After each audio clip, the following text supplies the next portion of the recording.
Hello दोस्तों, welcome to our YouTube channel. दोस्तों, आज हम बताने वाले हैं कि मैट्रिक एग्जाम में ऑब्जेक्टिव सवालों में तुक्का कैसे लगाएं। चलिए, आपका 60 ऑब्जेक्टिव सवाल मिलेगा जिसमें किन्हीं 50 प्रश्नों का उत्तर आपको देना है। 60 प्रश्नों में 50 का जवाब आपको देना है। देखिए, ये जो 60 ऑब्जेक्टिव मिलेगा आपका, इस ऑब्जेक्टिव में 4 विकल्प होंगे, ए बी सी और डी। 4 ऑप्शन आपको मिलेगा। इन 4 ऑप्शन में इसका जो आंसर का जो रेशियो होता है लगभग लगभग समान होता है। मतलब ए का 15 और बी का 15 और सी का 15 और डी का 15। 60 ऑब्जेक्टिव सवालों में 4 विकल्प होता है, ए बी सी और डी। चारों विकल्प का जो आंसर का जो रेशियो होता है वो ए बी सी और डी। मतलब ए में 15 गो सही, बी में 15 गो सही, सी में 15 सही और डी में 15 सही। बट कौन से सवाल में किसका आंसर सही है ये कंफर्म नहीं होता है। तो देखिए, 60 ऑब्जेक्टिव सवालों में आप किन्हीं 50 प्रश्नों का आपको उत्तर देना है। बट उसमें आपको जो पहले आ रहा है ना, जो जिसका आंसर आपको एकदम कंफर्म पता है कि ये होगा, पहले आप उसको हल कर लीजिएगा। हल करने के बाद अगर 50 क्वेश्चन नहीं पूर रहा है, 10-15 मतलब कम हो रहा है, तो उसमें आप तुक्का लगा सकते हैं। वो तुक्का लगाने का ट्रिक हम आपको आज बताने वाले हैं। अब मान लीजिए कि आप ऑप्शन ए में 16 गो बना लिए हैं जो पहले आपको आ रहा था वो, और ऑप्शन बी में आप 6 गो बनाए हैं, ऑप्शन सी में आप 4 गो बनाए हैं और ऑप्शन डी में आप मान लीजिए 14 गो बनाए हैं। ठीक है, तो देखिए यहाँ पे आप वही सवाल को हल किए हैं जो पहले आपको आ रहा था। अब अगर आपका 50 सवाल नहीं पूर रहा है तो आप तुक्का कैसे लगाइएगा वो हम बता रहे हैं। देखिए, आपको जो पहले आ रहा था, मतलब ऑप्शन ए में जो आपको आया, तो आप बना उसको सॉल्व किए तो आपका 16 गो हो गया ऑप्शन ए में। ऑप्शन बी वाला को सॉल्व किए हैं, देखिए बी वाला जो सॉल्व किए वो 6 गो हो गया, और सी वाला को सॉल्व किए वो 4 गो हो गया, ऑप्शन डी वाला 14 गो हो गया। तो देखिए, ये 15-15 का इसका रेशियो है, लेकिन ये 15-15 कन्फर्म नहीं रहा कि 15-15 ही रहेगा। एक दो आगे पीछे भी हो सकता है, जैसे ये 16, ये 14, ये 12 और ये 18 ऐसे भी हो जाता है। लेकिन आपका ये तो कन्फर्म रहता है कि 60 प्रश्नों में ऑप्शन ए का जो सही आंसर होगा वो 12 प्लस होगा, ये तो कन्फर्म रहता है। तो देखिए, अब ऑप्शन इतना बनाने के बाद आप देखिए कि आप ए वाला 16 को बना लिए और डी वाला 14 को बना लिए हैं। तो देखिए, अब आपका सही आंसर होने का चांसेस ज़्यादा है बी और सी में, काहे कि इसमें आप कम क्वेश्चन को सॉल्व किए हैं।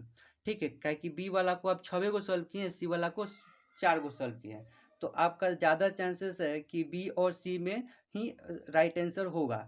तो आप इसमें ही तुक्का लगा सकते हैं। ठीक है, और दूसरा, जैसे एग्जाम्पल के लिए हम ले रहे हैं कि अगर आप ऑप्शन ए वाला 5 को बनाए हैं और बी वाला 10 को बनाए हैं, सी वाला 6 को बनाए हैं और डी वाला 12 को बनाए हैं। तो यहाँ देखिए, ये एग्जाम्पल के लिए लिया गया आपको समझाने के लिए कि तुक्का कैसे लगाएंगे। देखिए, ए वाला 5 को जो आप पहले वही बनाए जो आपको पहले आ रहा था। अब देखिए, जो आ रहा था उसको सॉल्व कर लिया, अब जो नहीं आ रहा है उसको सॉल्व करने का मतलब तुक्का लगाने का बता रहे हैं हम। से ए वाला 5 हो गया, बी वाला 10 गो, सी वाला 6 गो, डी वाला 12 गो। तब देखिए, ये 12 गो हो गया, ये लगभग लगभग आपका 15 मतलब 15 के आसपास में है। ए भी ज़्यादा है आपका। देखिए, आपका ए और सी ये दोनों अभी कम है, 5 और 6, मतलब ये रेशियो तक नहीं पहुंच पाया है। तो आपका ज़्यादा चांसेस है कि ए और सी में ही आंसर होगा। तो आप ए वाला ऑप्शन को चुने या सी वाला को, ऐसे आप तुक्का लगा सकते हैं। अगर हमारे चैनल पे पहली बार आए हैं तो प्लीज़ सब्सक्राइब कर दीजिएगा। मिलते हैं अगली वीडियो में। देखिए, एग्ज़ाम में कभी कभी ऐसा भी आपको ऑप्शन मिल जाता है जो देखने से लग जाता है कि ए ऑप्शन, मान लीजिए ए 4 वो क्वेश्चन दिया गया है। मान लीजिए आपको option A B C D में, एक नंबर क्वेश्चन में देखिए ए बी सी डी में आपको लगता है कि ए वाला ऑप्शन ये तो हो ही नहीं सकता। अब बच गया बी सी और डी, ये तीनों में कोई होगा। ठीक है, तो ऐसे स्थिति में आप सी को मारिएगा। चलिए, दूसरा सवाल में अगर आपको लगे, दूसरे क्वेश्चन मतलब आपको अगर ऐसा लगे कि विकल्प ए बी सी और डी 4 को दिया है, अगर इन चारों में आपका अगर डी नहीं हो सकता तो बच गया बी सी, ए बी और सी, ये तीनों। तो जब डी अगर आपका नहीं हो सकता, आपको लगता है कि डी ऑप्शन गलत है, ये तो नहीं हो सकता, तब आप बी मारिएगा। राइट, आप तुक्का बी मारिएगा, ठीक है। अगर आपको लगे अगला सवाल में कि नहीं ए सी जो है सी नहीं हो सकता है, जब आपको लगे कि ये सी नहीं हो सकता, ये गलत है, तो आप तुक्का ए को मारिएगा, ठीक है। देखिए उसके बाद अगर आपको लगे कि सवाल में, इस सवाल में कि बी नहीं हो सकता है, बी तो हो ही नहीं सकता, तो बच गया विकल्प ए सी और डी। तो इस ऐसी स्थिति में आप ऑप्शन सी को ही मारिएगा, ठीक है। ये था आपका जब ऑप्शन एक ऑप्शन नहीं हो सकता है, बाकी 3 में बताना हो तब।